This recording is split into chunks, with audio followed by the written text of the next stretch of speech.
Good afternoon from the VCU L. Douglas Wilder School of Government and Public Affairs, and welcome to the 14th Excellence in Virginia Government Awards. I'm Susan Gooden, Dean of the Wilder School, and I am so pleased that you have joined us virtually today as we celebrate state agencies, local government, nonprofits, individuals, and private sector partners who are doing extraordinary work on behalf of the citizens and residents of the Commonwealth of Virginia. This year affords us the opportunity to tremendously expand our reach of EVGA through this virtual gathering, which allows many, many colleagues, friends, and family members to be a part of our celebration with our 7 honorees. If you would like to take advantage of the closed captioning capability, simply click on the CC symbol in the bottom center of your screen. We hope you'll help us celebrate our honorees today throughout the day by joining in the live chat. Click on the icon found on the bottom of your screen and by tweeting about our event using the hashtag VCUEVGA2021. Our program today and our student scholarships are made possible by the generous support of our sponsors. This year's title sponsor is Dominion Energy. Our reception sponsors are Virginia Housing and Altria. Our signature sponsor is Centera Healthcare, and our partner sponsor is the Wilder School's Center for Public Policy. You'll also see the long list of supporting sponsors on your screen who are so generously supporting this event as well. And now it is my pleasure to welcome Dr. Bill Murray, Senior Vice President of Corporate Affairs and Communications with Dominion Energy, our title sponsor. Dr. Murray. On behalf of all my Virginia-based colleagues at Dominion Energy, our home state, I wanted to say how grateful we are to once again have the opportunity to sponsor the Excellence in Virginia Government Awards presented by the Wilder School. It is appropriate more so than ever after a year in which state and local governments have had to meet unique challenges, that we recognize the dedicated public servants who have made Virginia such a well-managed state and such a great place to live. Thank you.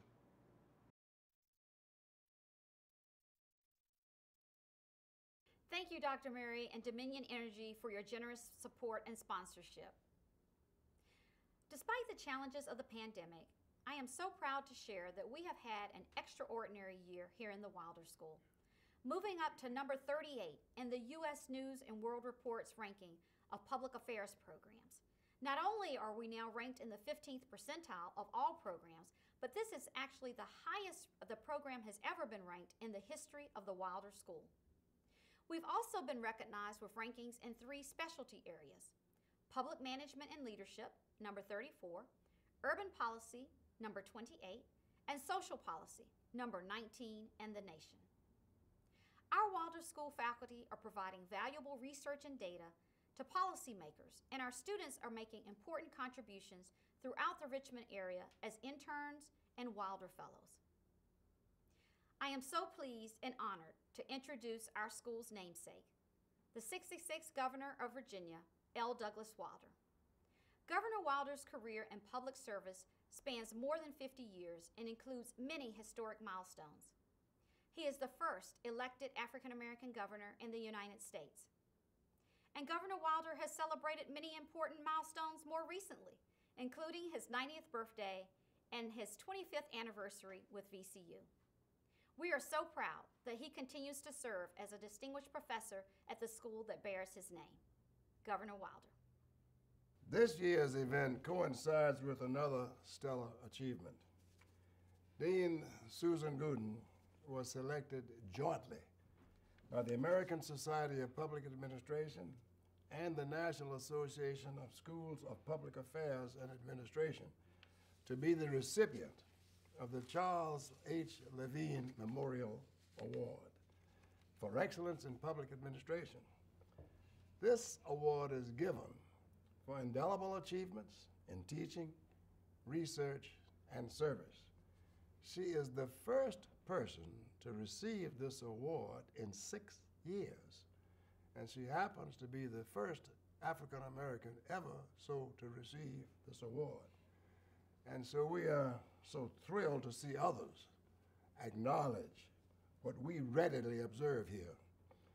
U.S. News and World Report has ranked us, as you've already seen. But Dean Gooden's rise, her Research Institute of Social Equity initiative is highly valued and proven to be vitally needed in a society today plagued with injustices. And we are fortunate to have the opportunity to thank her for her stellar achievement and for receiving this most prestigious award. Thank you. My role at the Wilder School has been made so easy by the strength of those people who are associated with the school, who work with the school, and who give it its name.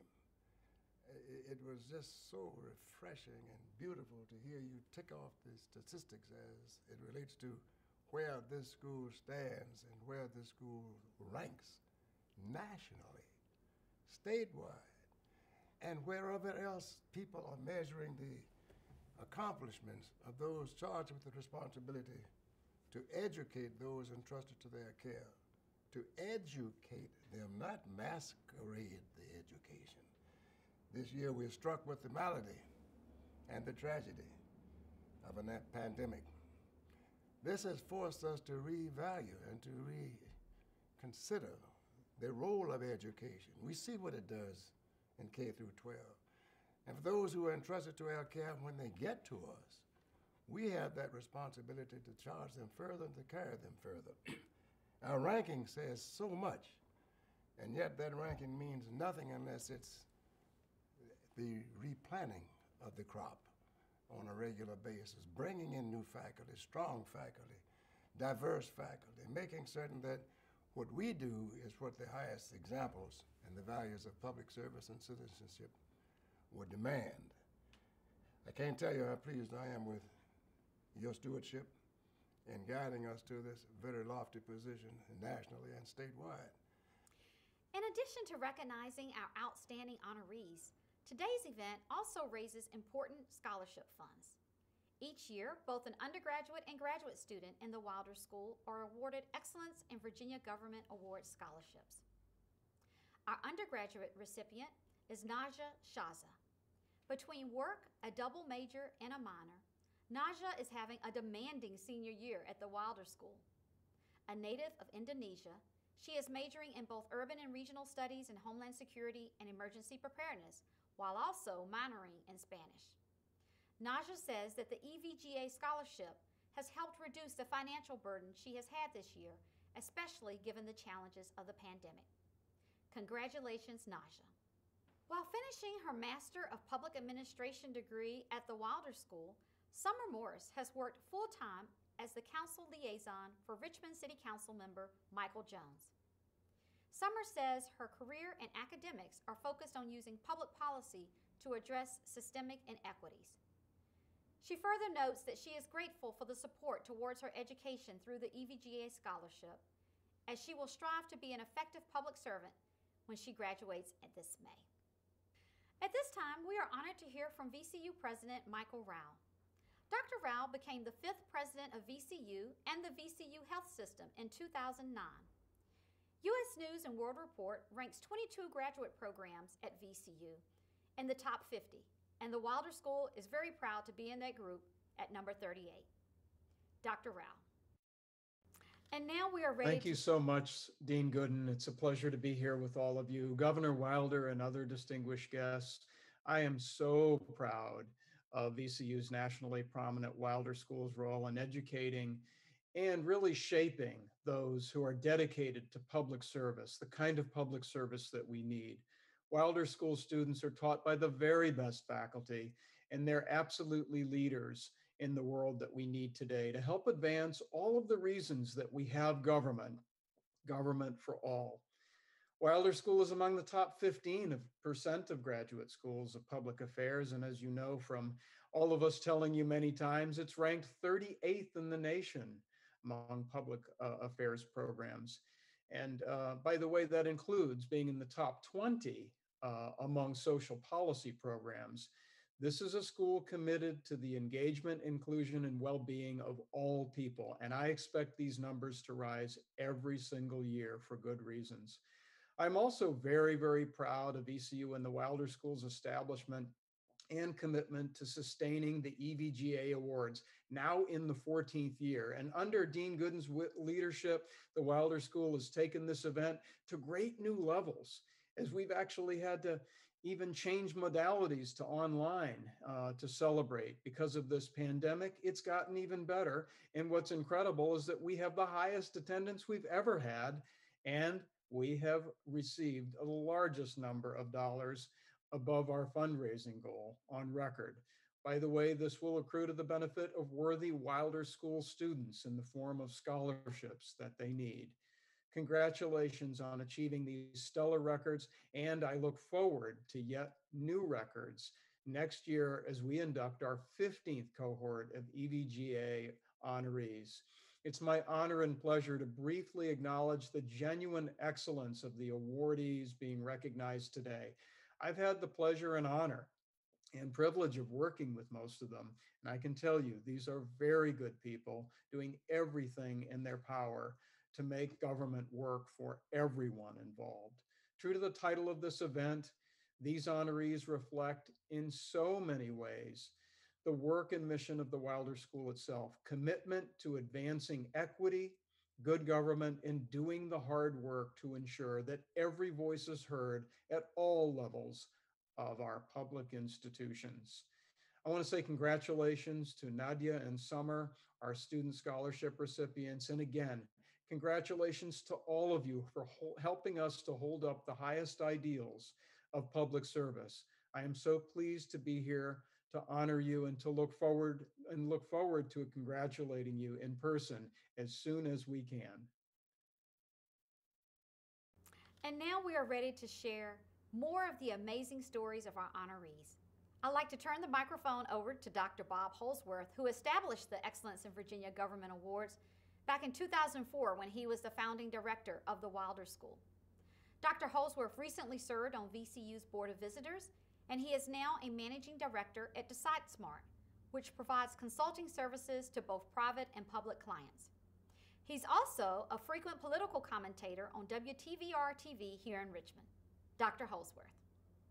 It's wonderful to be here today for the award ceremony. It's such an important time in our country and our state, and it's great to see the Wilder School honoring individuals who have made such a great contribution to government.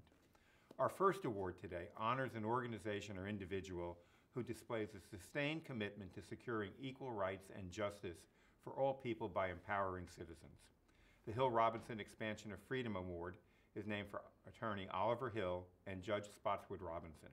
It honors a recipient who's widely recognized by their peers for possessing exceptional honor and integrity and for making meritorious contributions to the security and well-being of others. As the Commonwealth marks the 50th anniversary of the Virginia Constitution this year, we recognize UVA law professor A.E. Dick Howard, the principal drafter of the 1971 Constitution, which enshrined hard-won civil rights protections and voting rights in the state.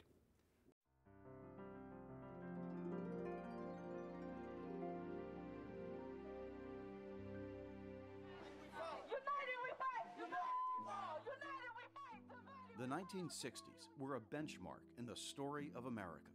The turbulence of war, assassinations, protests, and riots were all part of a singular struggle to redefine the rights of all individuals, no matter their race, creed, or gender.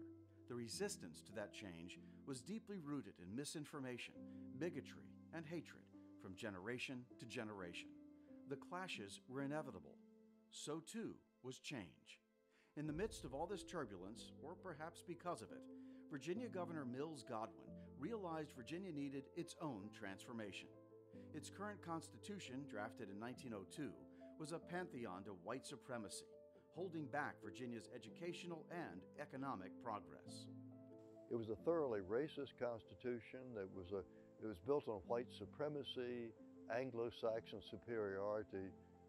A.E. Dick Howard was a 34-year-old UVA law professor who clerked for Justice Hugo Black on the Supreme Court when Governor Godwin asked him to lead the commission to draft a new Virginia Constitution. The commission members included Lewis Powell, Colgate Darden, and Oliver Hill. The central goal was to repudiate the 1902 Constitution, to put that chapter in Virginia's history behind us, to look to a, if not a perfect future, certainly one that was not bound by the shackles of segregated schools and racial discriminations. Education was put in the Bill of Rights, along with other fundamental guarantees. The education article was strengthened with the hope that rich and poor school districts would be more nearly equal in state funding. And I think making sure that that schools would never be closed again, no more Prince Edward counties. The simple and direct new Constitution was quickly approved by the General Assembly. From there, Virginia's new governor, Linwood Holton, asked Professor Howard to sell it to Virginia voters. It worked. Virginia's Constitution was approved with 72% of the vote. Since that time, Virginia's Constitution and Dick Howard have become key references for other states and nations looking to expand rights across the world. I've had the privilege of sitting at the elbows of constitution makers in a number of foreign countries, some in Africa, some in Asia, but most particularly in Central and Eastern Europe. After the collapse of communism, after the Berlin Wall came down. This is a grievance that you find in the Declaration of Independence. At heart, A.E. Howard is a teacher. He taught Virginia how to transform. He's taught governors and presidents how to create egalitarian societies. And well into his 8th decade, Professor Howard has no intention of putting the brakes on teaching the next generation of constitutional scholars. At no point have I reached a plateau where I've said, I think I've done enough of it.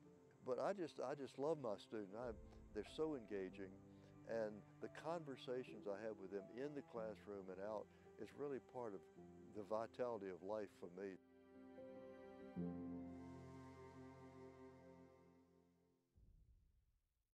Let me just say a few personal things about Dick Howard, who I've had the opportunity to know for some time. Not only did he draft this Constitution, but afterwards, many states and many countries that were emerging democratic states went to Dick Howard and asked him to help write their Constitution as well. He has had a tremendous commitment throughout his whole career to the rule of law and to the practice of democracy, things which are more important today than ever before. And so I want to congratulate personally Professor A.E. Dick Howard on receiving the Hill Robinson Expansion of Freedom Virginia Excellence in Government Award. Thank you so much, Bob. Just a quick reminder to all of our guests to please use our hashtag VCU EVGA 2021. And we encourage you to engage with all of those who have joined our event by using the Zoom chat feature. As our communities become more diverse, the need for both resources and advocates grows. Our honoree in the Unsung Hero category is Cristina Dominguez Ramirez, who has worked tirelessly to bring awareness, visibility, and to promote services to the Latino and Spanish-speaking communities in Central Virginia. The Unsung Hero Award recognizes a career government employee with exceptional service. As a librarian in Henrico County, Ramirez works to bring inclusion of Latino youth and families into library services and programs.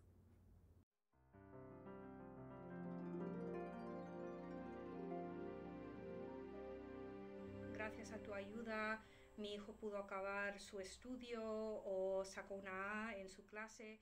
Cristina Dominguez Ramirez has a seemingly endless bounty of energy as she takes on the hero's job of getting more and more people to read.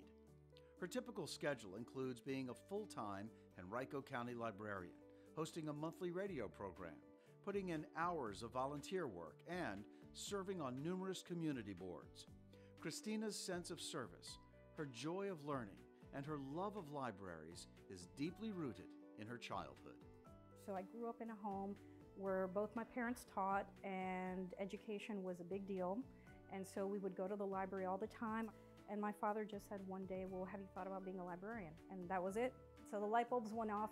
Despite that family tradition, there is nothing traditional about the way Cristina Ramirez approaches her work. She is on a never-ending search for new ways to connect Henrico County residents with the library and for the library to connect with citizens who are difficult to reach. What she offers to make that connection can be life-changing, especially for immigrants to our community. We have a lot to offer, but people aren't aware.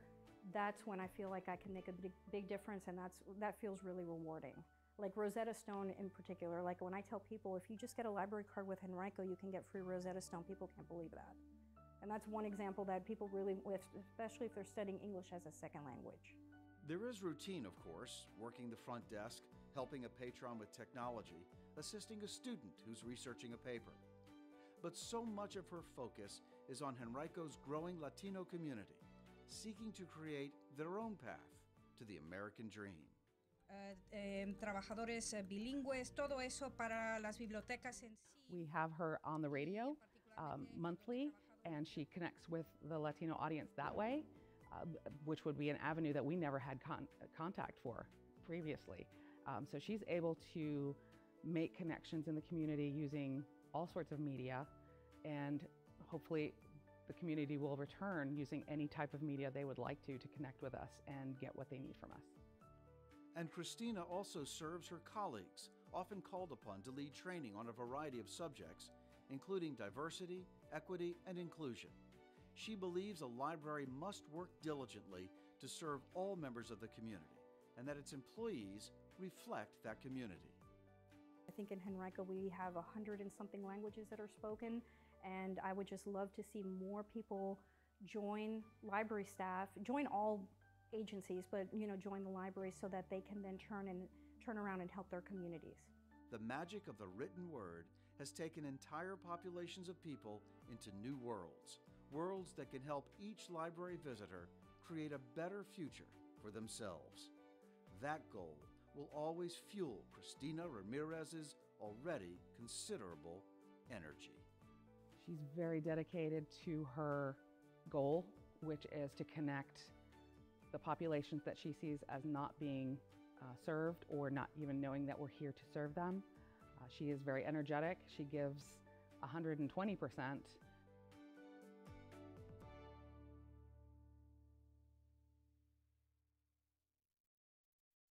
Congratulations once again to Cristina Dominguez Ramirez with Henrico County Libraries. Bob. Our next award honors innovation in government. This award recognizes an individual, organization, or government entity whose innovative work has resulted in increased efficiency, effectiveness, or other improvements that impact how a government performs and delivers its mission.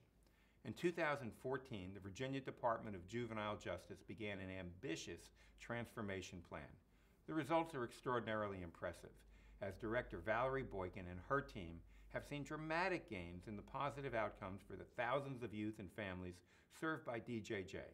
Includes a reduction in the number of youth incarcerated in state correctional centers and improvements in educational and treatment programs. We all know how it's important to get our children back on the right track, and this program has just worked exquisitely well. So let's congratulate Director Valerie Boykin and the employees of the Department of Juvenile Justice for their innovative work that's made such a difference for the juveniles and the families they serve.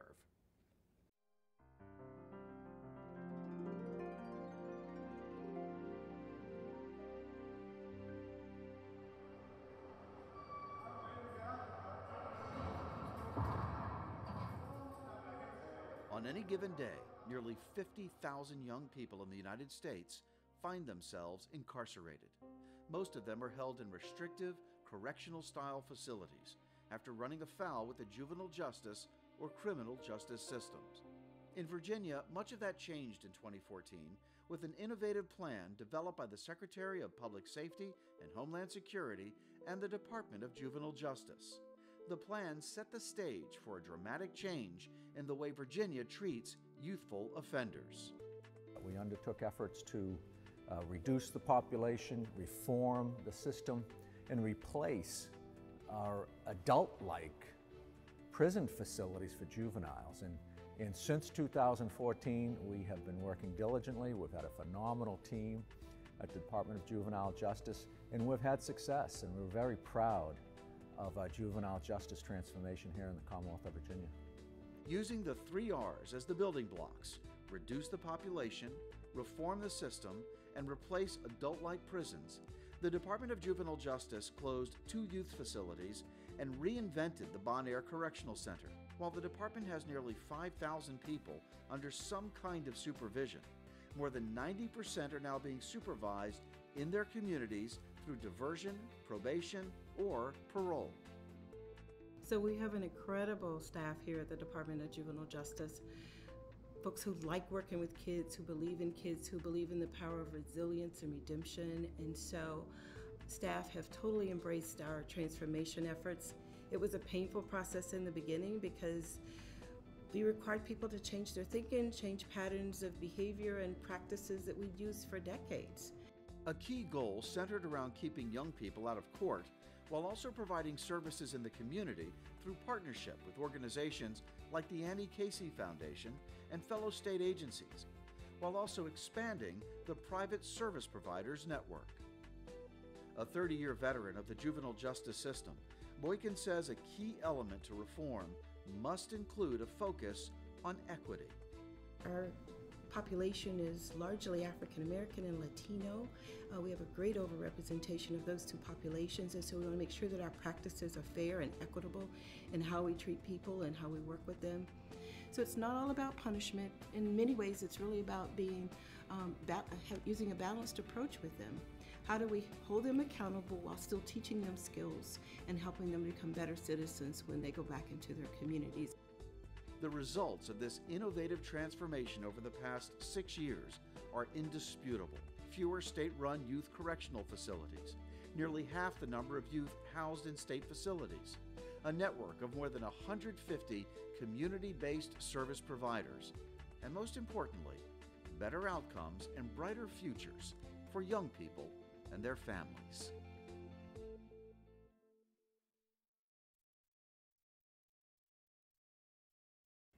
Congratulations to Director Valerie Boykin and the employees of the Department of Juvenile Justice for their innovative work that's made such a difference for the juveniles and families they serve.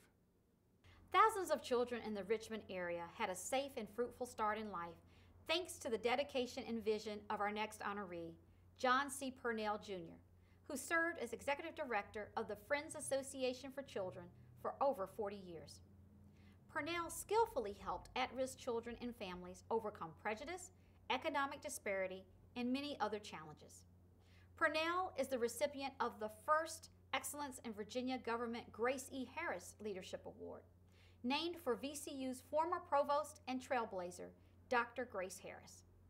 This award recognizes an individual who has made a discernible, sustainable, positive impact on the quality of life in Virginia through public service, and is recognized for their exceptional honor and integrity.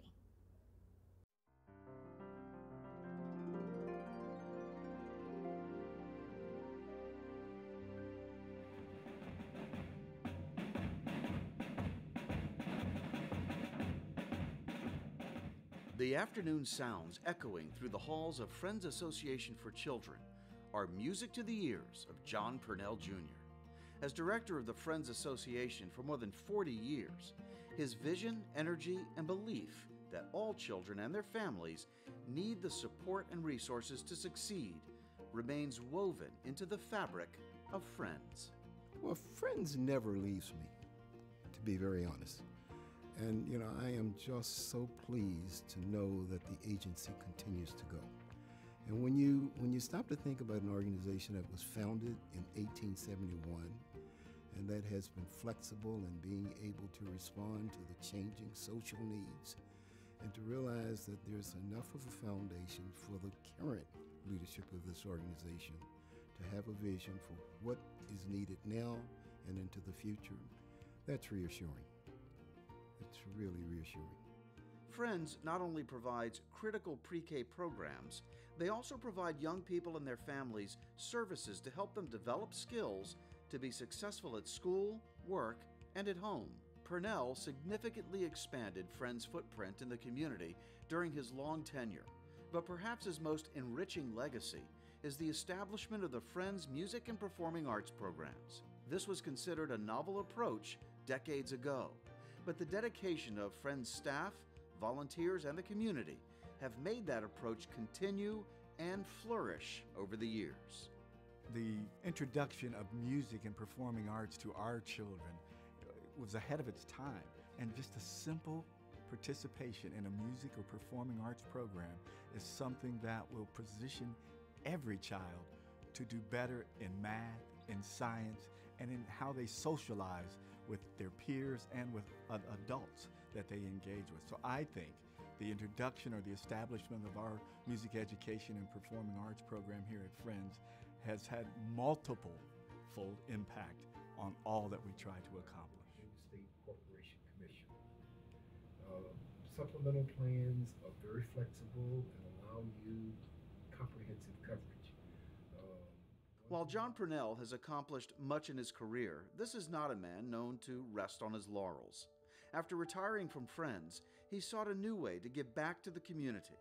John saw firsthand the challenges of signing up for Medicare, so he enlisted the services of Senior Connections. He liked how they helped him and decided he wanted to do the same for other folks in his community and signed up to volunteer. Now, here he is again, lending his compassion to help other seniors navigate the complexities of the healthcare system. He knew firsthand what this program would mean to other individuals and wanted to be able to help. Now, he not only brings his volunteer spirit in terms of helping others, but also being able to provide leadership to us. Leadership that the late Grace Harris would most certainly be proud of. Purnell and Harris knew each other growing up and followed each other's careers as adults. Harris was executive director of Friends before going to VCU, where she would rise to the rank of provost and vice president of faculty affairs. John Purnell says that gives special meaning to his recognition. And for me to now feel that I'm a beneficiary of some of what she's done, it's simply special. And I don't think words can really describe it. Like Grace Harris, John Purnell's life's work and leadership has affected thousands of young people and created a legacy of successful citizens whose path to success started spending time with friends.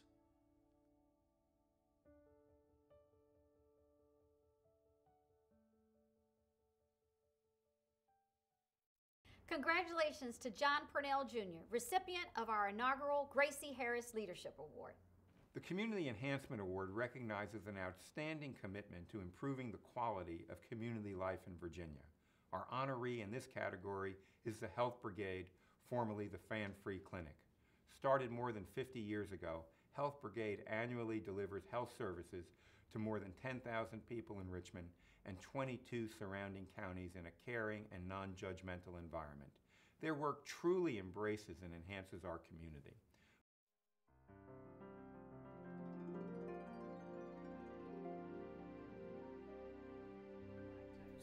But in terms of using dairy as a protein source, which is a lot the recommendation. Health Brigade's mission is both simple and profound, providing exceptional health services to the most vulnerable in society in a caring and non-judgmental environment. Created more than 50 years ago as a small community clinic by a few medical professionals from VCU, Health Brigade has grown into a robust community healthcare provider, delivering primary care, mental health, and health outreach to more than 10,000 patients each year, many of them with nowhere else to go. Poverty is a big issue along the folks that we serve. And then you're talking about also racist structures and judgments on people's behavior. They might have illnesses because we've judged them to have that illness based on their behavior. And so Health Brigade and formerly Fan Free Clinic has always been committed to, we are a safe place, we do not judge you, we are here to help you maintain and reach your best health, whatever that is. Throughout their history, Health Brigade has run toward the tough health issues of the day when others retreated. Health Brigade was on the cutting edge of women's contraception in the 1970s, AIDS education and testing in the 1980s, and later welcomed the transgender population. Many of Health Brigade's patients have chronic illnesses like diabetes, but do not have insurance. They've been so good to me. I've been able to get all the insulin I need, I've been able to see doctors, I've done physical therapy, I've done a lot of things that I've needed throughout the years. The success of Health Brigade rides on many shoulders, nearly 500 of them in fact. Volunteers who have achieved professional success in healthcare and then lent their expertise to treat health brigade patients. That includes nurse practitioner, VCU professor, and researcher Joe Robbins. It's an excellent opportunity to give back to the community in meaningful ways that really do affect health and health outcomes. It creates for me the opportunity to have ongoing relationships with patients. Robbins takes a holistic and deeply compassionate approach to healthcare, a reflection of the Health Brigade philosophy. Her patients appreciate this decades-long act of kindness. True to our nature is about not only about serving people in need, but also the people who've been most oppressed, who've been most stigmatized, who've been pushed to the margins of society.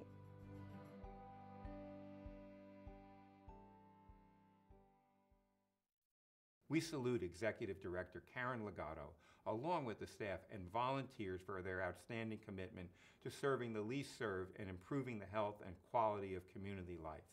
For many years, I've watched what was the Fran Free Clinic and now the Health Brigade deliver its services, and I'm just always extraordinarily impressed by the volunteers and the effort they make to ensure that everybody in our community can access the health care they need. Helping all Virginians attain quality, affordable housing has been the mission of Virginia Housing since 1972. Executive Director Susan Dewey, the agency and its partners are being recognized for their innovative and successful public-private partnerships across the Commonwealth of Virginia with the greater housing community. This work has delivered a measurable improvement in public service, resulting in a tremendous impact on the quality and accessibility to affordable housing across the state.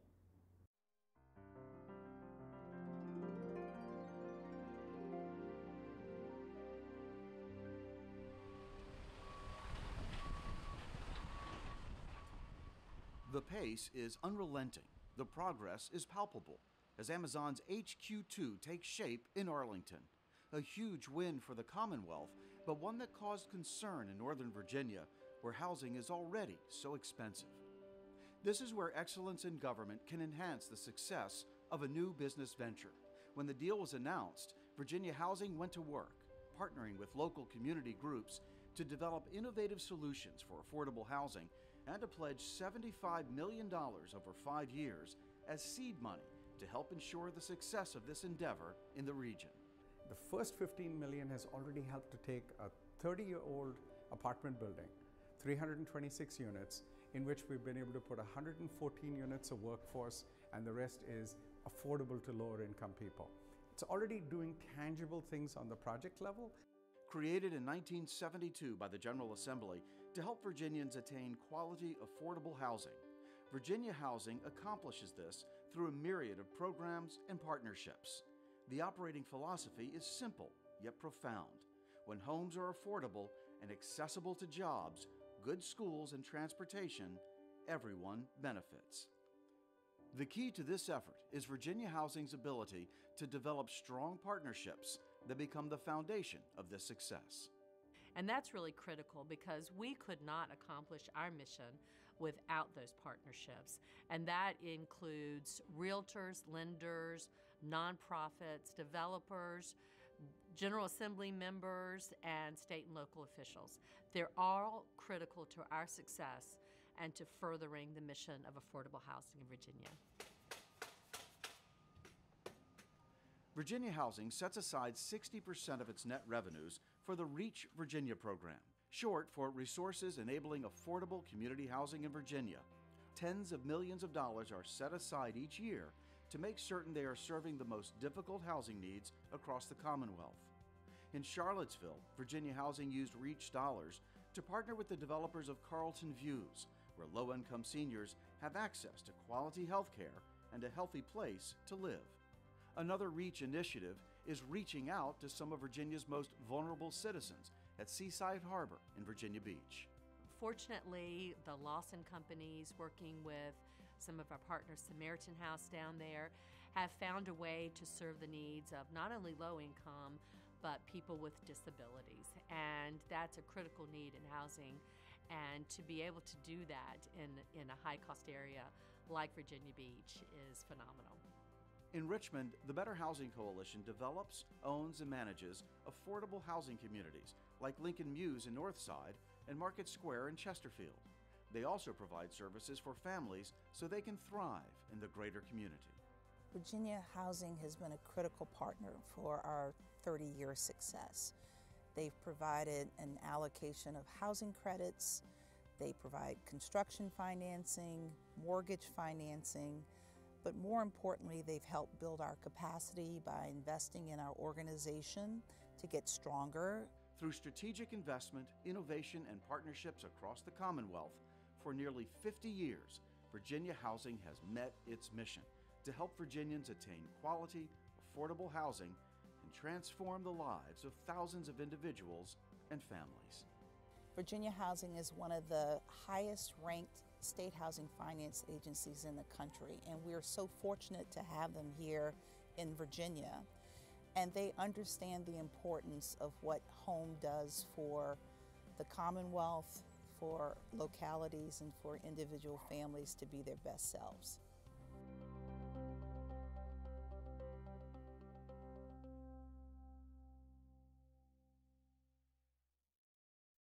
We congratulate Executive Director Susan Dewey, the Virginia Housing Associates, and their many partners on being selected as the EVGA Public-Private Partnerships Honoree.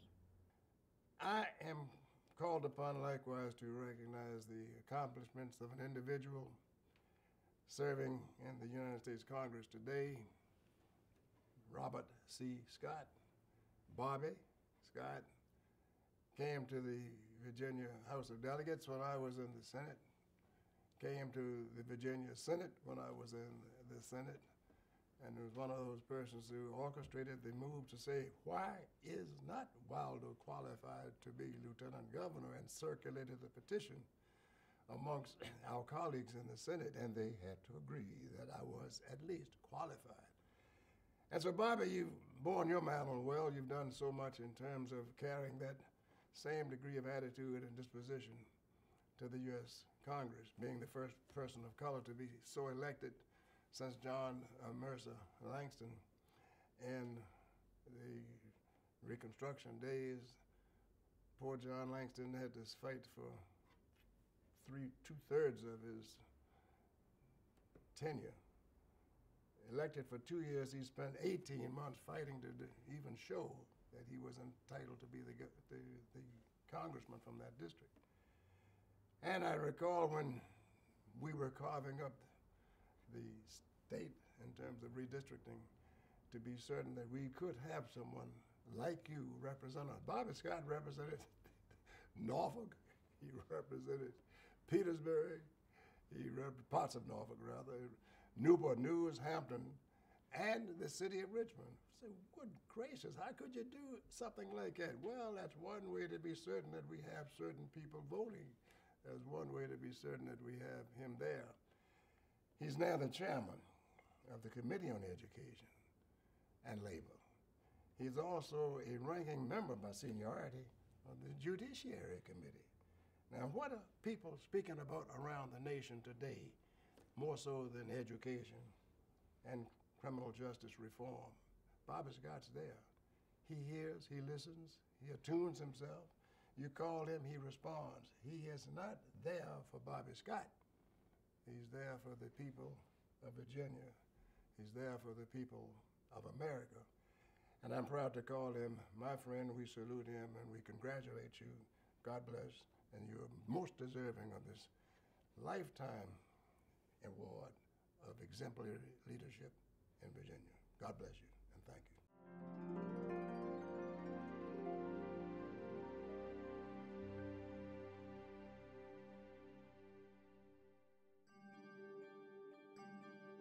It is truly an American story. A man who grew up with the law viewing him as unequal is now a familiar presence at the highest level of American government. Well, I grew up in Newport News. We had segregated schools back at the time, and we knew that changes would have to happen. And that's why public policy comes in. All of my public policy life, we've been trying to make the changes necessary to make educational opportunities equal. I've done that in the General Assembly, the House of Delegates, the State Senate, now in Congress. This ascension to the United States Congress is pioneering, the first African American to represent a Virginia district in more than 100 years. That distinction, a pioneer, can often come with its share of burdens. It's more important not necessarily to be the first, but that you're not the last. Indeed, Bobby Scott isn't the last. He may, however, be the most enduring. His constituents continue to choose him to represent the district election after election since 1992. The effect of that fact on our entire culture cannot be underestimated. The biggest thing about democracy is not so much being able to have these glimpses of inclusion, but to feel that you're always a part of it. It's a part of your fabric. It's the DNA, and he's a part of that. Bobby Scott's longevity in Congress represents so much more than just a few gray hairs. It tells the story of how far we have come as a Commonwealth. When the first ever African American from Virginia was elected to Congress, a nearly insurmountable fury ensured he would only spend 6 months representing the district. John Mercer Langston's 1888 election was contested in courts for a year and a half before he was able to prove he got the most votes to win. He lost the next election. What followed was a generations-long assault on African American voting rights in the South, preventing anyone from Virginia serving in Congress for more than a century. And then along came Bobby Scott. But there was never any time when I was looking towards elective politics. I was just looking to get involved. The Chamber of Commerce, the Bar Associations, the NAACP. I started the Legal Aid Program on the peninsula. You learn very early that as you want to make changes, you can formulate the ideas, but at some point you got to hand it off to the politicians to get the job done. Once in the House, Bobby Scott has been relentless in his service to his constituents. He has helped sustain Newport News' economic foundation of shipbuilding, while ensuring the U.S. Navy has the finest and most effective vessels on the world's oceans. It didn't take long, however, to see where Bobby Scott's true heart lies: our nation's children. He is most effective as chair of the House Committee on Education and Labor. He gets it so well. We can't be a great nation if we can't make our children see and have a real opportunity to reach their highest potential. And it starts with education. The Education and Labor Committee has incredible jurisdiction, the kind of jurisdiction that actually touches people's lives. Obviously, education, which starts pre-K, K through 12, higher education, job training. Part of that education is derived from young people seeing what is possible in their lives instead of the obstacles that exist. He's always there serving the people, doing what he can to represent everybody, not just his district, but the nation. And for a little kid to see that, who may be from the barrio or from public housing or wherever he or she may be, and say, you know what, I can do that because Bobby does it. That's powerful.